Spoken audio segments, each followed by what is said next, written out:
Actif Radio, la radio de l'économie sociale et solidaire et de l'innovation sociale. Soutenu par la finance solidaire via France Active, Ecoloc développe un projet collectif dans l'ancienne colonie de vacances de Barré-sur-Méouge, transformée en lieu d'accueil et d'animation culturelle. Une belle aventure qui contribue aujourd'hui, grâce à la création d'une épicerie, d'un jardin, d'un atelier vélo et de beaucoup d'autres activités, à la redynamisation d'une petite vallée des Hautes-Alpes, touchée comme malheureusement beaucoup d'autres territoires en France par la désertification. Bonjour Amélie Scarafaggio. Bonjour. Alors on va commencer, si vous voulez bien, par planter le décor. Dites-nous où se trouve le village de Barré-sur-Méouge. Donc on est dans le sud du département des Hautes-Alpes. On est entre Sisteron et Laragne. Donc on est très très proche des Alpes de Haute-Provence et de la Drôme provençale. On a un pied en Provence et un pied dans les Alpes. Donc c'est un territoire naturel exceptionnel. D'accord, donc c'est très joli, mais est-ce que ça a été touché par la désindustrialisation, par exemple ? Alors, on est dans une zone où on n'est pas du tout touché par le tourisme de masse, contrairement à tout le reste des Hautes-Alpes qui sont très attachés au tourisme d'hiver lié aux stations de ski. Nous, on est un territoire assez préservé où, alors il y a l'agriculture est très présente, surtout les pommes. Ils ont développé de la monoculture intensive. C'est pas génial non plus ce qu'ils ont fait, mais il reste un terroir, agricole, maraîcher. Est-ce que vous avez connu, comme beaucoup de communes, la disparition des petits commerces locaux, les écoles menacées de fermeture, l'absence de services publics, les difficultés de transport et tout ça ? Oui, tout à fait. Ces 10 dernières années, on a vu se fermer donc l'épicerie du village. Le foyer pour adultes handicapés a tout recentré à la préfecture, donc à Gap. Donc oui, effectivement, ce sont devenus des villages dortoirs pour retraités ou maisons secondaires, avec des écoles qui risquent de fermer, des classes qui sautent, et pourtant bon nombre de néo-ruraux voulant s'installer, qui essayent de développer des projets, des activités, et qui Alors justement, n'y arrivent pas forcément. Alors justement, est-ce que trouver des solutions pour répondre aux problématiques de la désertification et notamment d'une perte de lien social, est-ce que ça a été la motivation première des membres de l'association, ça ? Alors ça n'a pas été la motivation première, mais c'est très vite arrivé parce qu'on s'est rendu compte que ça répondait à un réel besoin des nouveaux habitants, donc de toutes les nouvelles familles qui cherchaient à s'installer. Le fait qu'il y ait un lieu où on puisse se retrouver, échanger des infos, partager du matériel, forcément ça a aidé l'installation de bon nombre d'entre nous. Mais au départ, ce qui a motivé le projet dans la colonie, c'est vraiment le lieu. Voilà, on se retrouve sur un outil de travail exceptionnel. Et on s'est retrouvé avec un collectif d'habitants aussi très motivés pour donner beaucoup de temps. On va en parler de ça, parce que c'est important. Juste un mot quand même on revient sur l'idée de comprendre un peu où est-ce que vous êtes. Dites-nous à quoi ressemble le bâtiment que vous avez investi et que tout le monde, si je me trompe pas, a pris l'habitude d'appeler chez vous la colo. Ouais, tout à fait. Donc ça a été dans les années, c'est une longue histoire, mais c'est une belle et longue histoire d'éducation populaire. Donc dans les années 50, la famille Sarlin, la grand-mère a développé un projet d'accueil. Donc ça a été une des premières maisons éducatives à caractère social de France. C'était des enfants qui étaient placés par la DAS, donc essentiellement des enfants de Paris, qui vivaient à l'année ici. Donc ils apprenaient le métier de menuisier. Ça c'était dans les années 50. Dans les années 80, il y a eu donc sa fille a développé le projet d'accueil de colonies avec la CAF des Bouches-du-Rhône. Donc là, ça a été le boom pendant 30 ans des colonies de vacances.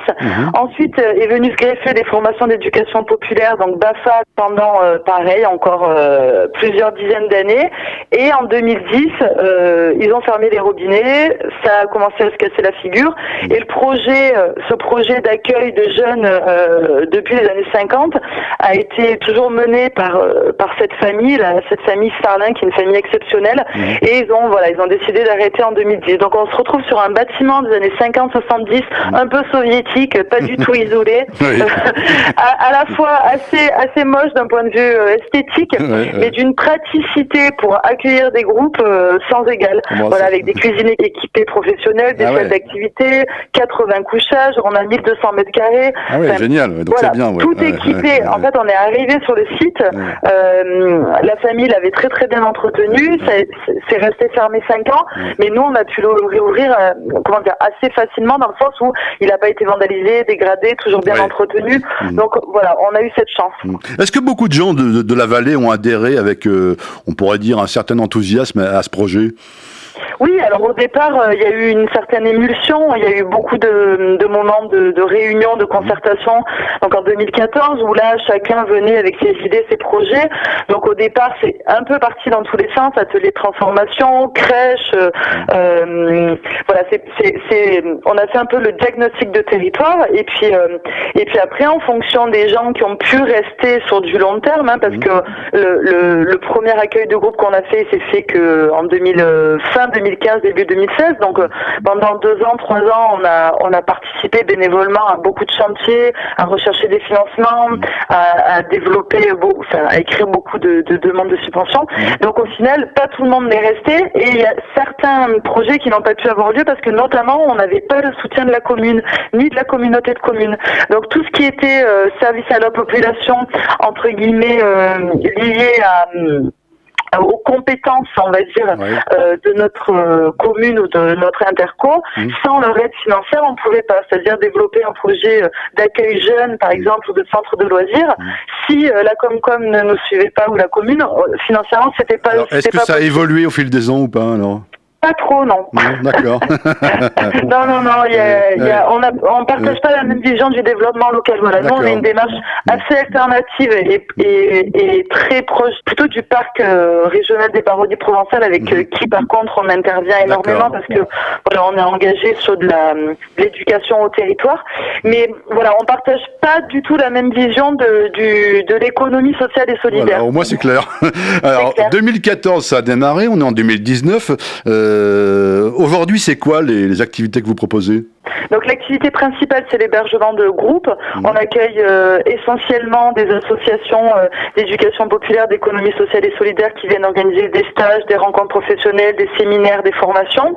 Ensuite, on a le public famille qui vient en tant que touriste découvrir la Méouge et profiter des activités nature qu'offre cette belle vallée.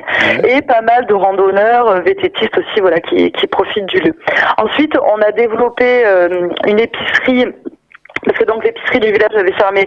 Donc on a regroupé les producteurs locaux et on a développé une épicerie conventionnelle avec essentiellement des produits locaux. Donc là, pour subvenir aux besoins de première nécessité, surtout pour les personnes âgées qui n'ont plus peuvent plus se déplacer. Bonne idée, bien sûr. Le premier commerce est à 15 km, donc du coup, ça permet d'avoir du pain, enfin bref, voilà, les choses de première nécessité. Et des animations culturelles, parce qu'on a la chance d'accueillir pas mal de résidences tout au long de l'année et d'avoir du coup des sorties de résidence, donc accessibles à tous, donc autant du théâtre que de la musique, que du spectacle vivant. Voilà, on a cette chance-là. Plus des animations d'éducation au territoire, parce que donc on est très engagé autour de la gestion des déchets, du tri et du compost. Donc là, on a un animateur spécifique qui lui intervient sur un atelier vélo, un jardin pédagogique et se déplace dans les écoles, se déplace dans les lycées et fait de la sensibilisation. Voilà. Est-ce que vous avez aussi un espace peut-être de mutualisation d'équipements un peu numérique, tout ça ou pas ? Vous avez ça ou pas ? Alors nous, on a des bureaux partagés qu'on met à disposition des habitants quand ils ont besoin de faire des démarches administratives.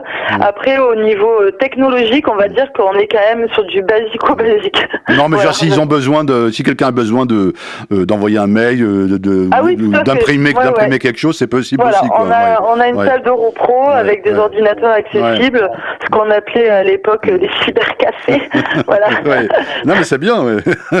Voilà, ça existe encore dans nos coins reculés. Alors, c'est un lieu de service, mais aussi d'accueil, de lien social où tout le monde est bienvenu. Un mot, il me semble, qui est d'ailleurs écrit sur un panneau quand on arrive chez vous. Bienvenue. Oui. Est-ce que ce mot bienvenue symbolise d'une certaine façon les valeurs des membres de l'association et des adhérents? Alors oui, nous on essaye un maximum d'être ouvert à toutes les personnes qui ont envie de participer, qui ont envie de développer des projets et des initiatives. Voilà, on essaye vraiment d'être en lien avec aussi les autres associations de la vallée. Donc c'est pour ça dans ce contexte-là, on mutualise des équipements, on a un agenda partagé, on mutualise de la communication. Donc oui, il y a beaucoup, on est quand même sur une vallée de 800 habitants sur 12 villages. Donc on se connaît tous. Enfin voilà, on sait très rapidement comment s'entraider, et quand justement les nouveaux arrivants arrivent, voilà, on les met un peu dans ce circuit d'entraide et effectivement ça marche quoi. Les gens ont plaisir de s'installer. Après il y a des difficultés économiques, de transport, voilà, c'est pas évident de vivre à l'année ici, c'est pas évident de trouver du boulot, c'est pas évident quand on a des enfants scolarisés au collège, c'est pas évident. Bon, voilà, la vie est pas toujours simple, mais on essaye en tout cas nous de la rendre un peu plus agréable. Dernière question, quel regard vous avez aujourd'hui sur cette initiative, ce qui est sûrement une aventure, hein, qui a notamment bénéficié de la finance solidaire, on va en parler dans une seconde. Ouais. Oui, Eh ben, je crois que ce qui est formidable avec les colocs, c'est que personne n'avait géré un établissement de cette taille, personne ne faisait de l'hébergement de groupe, personne n'avait monté d'épicerie, et voilà, on est tous, en fait, à plusieurs, on est capable de choses extraordinaires, et on est tous montés en compétences, on s'est tous professionnalisés, et maintenant, voilà, il y a 5 salariés, il y a une équipe de bénévoles actifs, voilà, c'est une aventure humaine un peu exceptionnelle, mais qui est hyper ancrée sur son territoire, qui répond aux besoins de ses propres habitants. Voilà, on s'est pris en main, et en plus ça profite à plein de gens de l'extérieur. Donc voilà, là en ce moment on a le lycée de Marignane qui est venu faire un stage cinéma. Il y a 60 adolescents de 17 ans qui profitent du site et de la nature pour filmer. Voilà, il y a des moments très chouettes qui s'organisent tout au long de l'année, et plus on en fait profiter un maximum de personnes, et mieux le projet s'emportera. Alors, petit clin d'œil pour terminer à l'actualité, et peut-être une bonne nouvelle, puisque dans le cadre de la 10e édition des Grands Prix de la Finance Solidaire, donc les organisateurs appellent les internautes à voter pour leur coup de cœur territoire, dont vous faites partie. Hein. Vous êtes 4, juste pour être honnête, il y a Pick-up Production, Sherwood et Titi Floris et vous. Donc on peut voter pour le projet qui nous plaît le plus, hein, notre coup de cœur, quoi. Comment il faut faire? Expliquez-nous ça. Donc le monde.fr a relayé l'information sur son site. Donc il présente les 4 projets finalistes. D'ailleurs on les remercie. On remercie Joël Moriot qui a fait les articles. Finansol a également relayé sur son site. Voilà, on a jusqu'au 4 octobre pour mobiliser nos communautés respectives et voir qui remportera le prix. J'avoue qu'on se fait un peu du souci parce qu'en étant en zone rurale, on touche peut-être moins de personnes, ou en tout cas voilà, on a essayé de communiquer via nos canaux de communication, les réseaux Facebook, les newsletters, bref, on n'arrête pas. On vous remercie de relayer aussi l'info. Nous on a trouvé que c'était un beau projet, voilà, on vous le dit. Hein. Merci. En tout cas, ça serait exceptionnel de retrouver Écoloc à Paris quand même, ça serait juste formidable. Ça serait génial, on vous le souhaite. Merci Amélie. Merci à vous. L'économie sociale et solidaire, c'est Actif Radio.